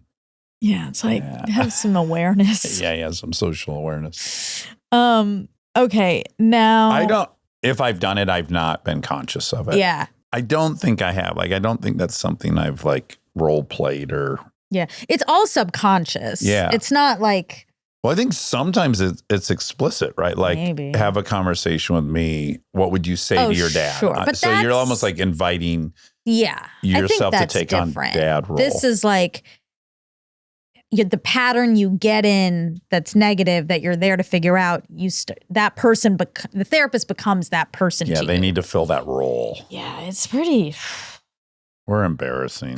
right? But we're trying to be better. Yeah. That's the point of it. And That's the endearing part. yeah. Yeah. Okay, so I looked up the Tanzania safari animals versus the Kruger ones. Okay, great. Okay, what so are you finding? Tanzania, I'm seeing wild beast, giraffe, hippopotamus, cheetah, zebra, leopard, lion, flamingos, African American bald eagle. African buffalo. Oh boy, there's really a lot of them, so I'm not going to keep going. Now, as far as Kruger, What is cute is you said wild beast. That's wildebeest. Yeah. It's just someone will say in the comments, I want to save them the wild. Here's what they've got in Tanzania: wild beast. I mean, that's cool. Wildebeest. Yeah. Oops. The density, I don't want to shit on anyone else's African safari, but just as a fact, the density of animals on the Squirmetti Reserve is So astronomically higher than almost everywhere else, other than Botswana. That's cool. Yeah. Okay, now in Kruger National Park, Famous. leopard, African buffalo, again, Wild beasts. wildebeest, cheetah, African wild dog, common warthog. Now I'm like really nervous. I'm going to read something wrong. Impala, vervet monkey, blue wildebeest. Yeah, some others. Mm-hmm. I'm not seeing like lion. So They have them there in Kruger. I think that's where famously one of those lions got into the bus window. really? Yeah. That makes me really not gonna go. Do you have interest in going on a safari? Or it's not huge for you? It's not on the top of my list. Yeah, you're not like an animal person. Brand new Indian thing? information. It might be. Remember, I'm the one that told you that. Yeah. Seahorse. I didn't know what a seahorse was because Indians Your dad didn't know. don't know that much about animals. They don't fuck with seahorses, I think.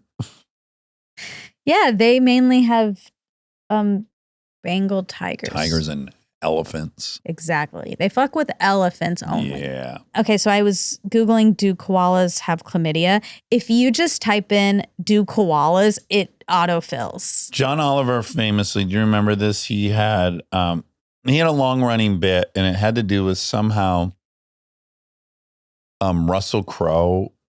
It involved Russell Crowe. Okay. And so Russell Crowe, to get back at him, bought a plaque for him at the Chlamydia Award for the koalas. I do vaguely So it said remember like the this. John Oliver Koala Chlamydia Lab. You know, like it was a nominal donation required to have his name permanently associated with koala chlamydia. Koala chlamydia. Oh, yeah. It is a significant threat to the koala populations in Australia, causing blindness, infertility, and even death. Oof. Experts estimate that between 20% and 90% of koalas are infected with. Also, that's a huge delta there. Yes. Yeah. I don't love that. That's like saying somewhere between none and all. Yeah, but it's probably because there's such stigma, the koalas aren't self-reporting. Yeah, probably. It's hard to get them to part of it, self-report. yeah. Okay. Yeah, between 20 and 90%. That is literally like saying it's between none and all. I think they mean in certain locations, like certain populations of them. Okay. Like It some areas they ranges. have, most have it. Yeah. I want to be in the group with 90%. Why? That means they were fucking a lot. But you might That's die. evidence of being a party animal.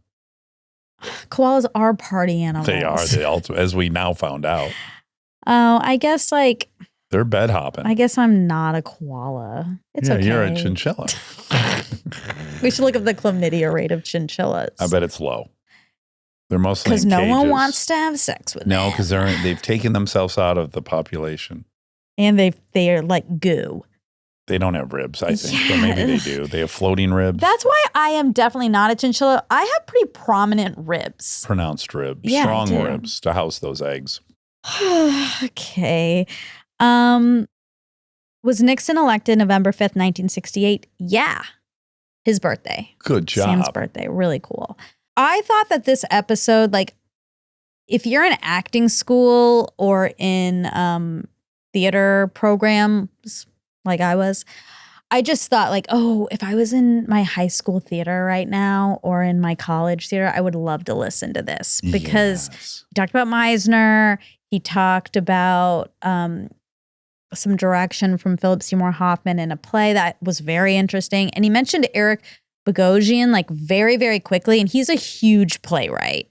Like when he mentioned him as he was in a scene with him. And I was like, oh, the guy who wrote Suburbia, like he's a very big playwright. And I would have been very excited if I was really in that moment. Yeah. But I thought, oh, you wouldn't get it if you weren't a theater head. Yeah, I didn't get that. Yeah. So if you know anyone in a theater program, send this episode their way. You know what's really funny is like in general, as people who listen to the show would know, I'm not generally interested in how someone acts. Yeah. There's just a handful of people, and it's really dictated by, do I think they're doing something that's absolutely extraordinary within the discipline? And I think he's one of the very few people want to know how they do what they do, or if they even know. I agree. Yeah, it would be like if we had Christian Bale on, we're asking him about acting. Yeah, I want to know how he breaks this down and gets to where he gets. Yeah. Speaking of both of them, I was trying to find the clip of I Bet You Did, You Rascal. Hard to find. Which was in Vice. Best line of the movie. Best line, Sam plays Bush and Christian Bale plays Cheney, and I couldn't find it. Ah, bummer. No, it's a great line. But also, I was watching This could be one of these lines where it's not even in the movie. No, it is. Find out. You know how like you've just been saying it so long. Oh, you find out, oh my God, it's not even what he said. Or it's a different movie or something. Yeah. Anyway, they are both, I was just watching like a 3-minute clip because I thought that's where it was. And they're both so good and so undetectable. The real person. It's wild. Yeah. Some people are just born to do certain things. He in particular, his gift is being a chameleon. Yeah. I remember watching Vice and like I thought about it for the first 9 seconds he was on screen. Mm-hmm. And then I never thought about it again. And it really was just Cheney.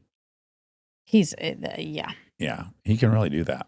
Like, what if he had never found acting? He'd be a drug addict. Oh, we'll ask next time if we ever get him on. Okay, Meisner, just really quick.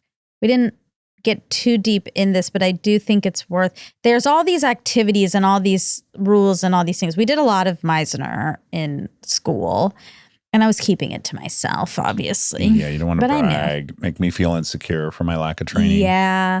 But the main thing you think of when you think of Meisner is this repetition exercise, which is like 2 people are in a room and I observe something. You're wearing a white shirt.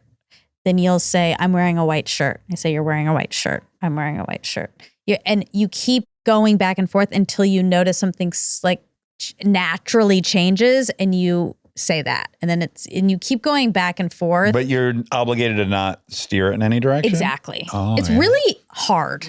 Yeah. I want to do that. I mean, I don't want to make everyone else sit through it, but I want to do it. Okay. You know, Later. You're wearing a black shirt. I don't want to do it. Okay. Okay. The original Gong Show, that was on NBC from 1976 to 1980.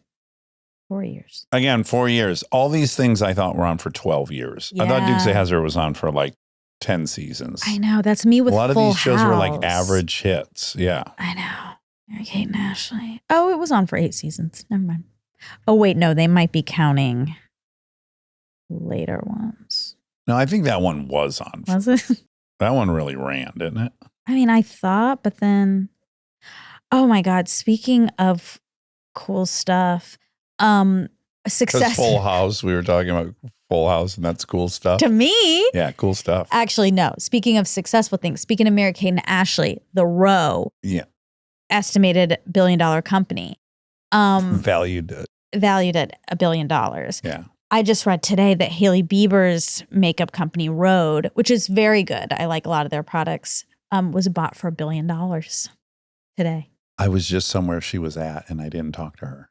And now I wish I did so I could ask her about her company. I'm kind of obsessed with her. You are. She's really a powerhouse business person who's been like looked at as Justin Bieber's wife, who, and not only that, like stole him from Selena Gomez, like pegged in this. Yes, that's the story. So she's been villainized a ton. Were they together? Mhm. They were. Okay. And she's also someone's daughter. Yeah, she's Stephen Baldwin's? Yeah. Yeah, so she has a lot of people that could overshadow her. Mhm. And she's like, no, I think it's awesome. I'm going to get $1 billion.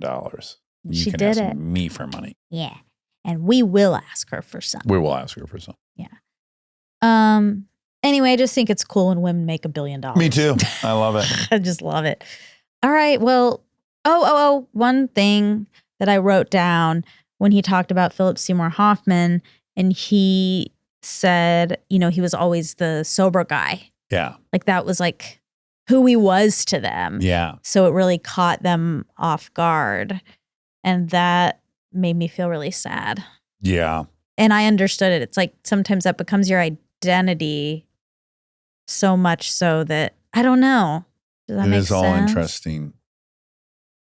He's very legendary in the AA world, Philip. In what way? He just was like, people would hear him speak and he could speak in a way that was very, Eloquent. yeah. And like whatever his skills were as a humanist to be an actor, I think also was him sharing. I just have ran into lots of people who had seen him share over the years. Yeah. Like he's such a special dude. And Yeah. so, yeah, that was one of the bigger ones that shook the community. Yeah. Ugh, it's so sad. It really, Yeah. like, it's one thing when it's all horrible. It's always so sad. But when someone is struggling, That they had it licked at one point. Is that what you mean? well, I mean, when you know someone's like a constantly back and forth and it's like a constant struggle, when it ultimately gets them, it's so sad, but you're not like, You're not well, shocked. fuck, this doesn't work, But when it's someone like this, where he's the sober guy, he's done it. Yeah. And then it still gets never too him. late. Exactly. It makes Yeah. me really scared. Yeah. Scared is the right. Yeah. Sad and scared. Sad and scared. Can you just be careful? Yeah. Okay. Yeah. I'll try not to shoot dope. Yeah. Well, any of it. Yeah. Hey. But there is a sliding scale of lethality for sure. Yeah, but that scale gets away from everyone Addicts. fast. Yeah. Okay, All that's right. it. Love you. Love Sam Rockwell.